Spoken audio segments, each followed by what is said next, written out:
বর্তমান সময়ে জনপ্রিয় রোমান্টিক জুটি আরশ খান ও মাপতোয়া জান্নাত জিম। দিন দিন বাংলা নাটকের জনপ্রিয়তা বেড়েই চলেছে। সেই ধারাবাহিকতায় আবারও নতুন নাটক নিয়ে হাজির হয়েছেন জনপ্রিয় এই জুটি।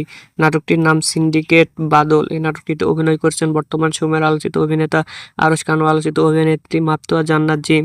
এই নাটকটি রচনা ও পরিচালনা করেন রাকেশ বসু। নাটকটি খুব শীঘ্রই এনটিভির পর্দায় দেখতে পারবেন। আপনারা দেখতে চাইলে অবশ্যই এনটিভির পর্দায় চোখ রাখুন এবং নিয়মিত নতুন নতুন নাটকের আপডেট পেতে হলে চ্যানেলটিকে সাবস্ক্রাইব করে রাখুন। পরবর্তী ভিডিওর জন্য অপেক্ষা করুন।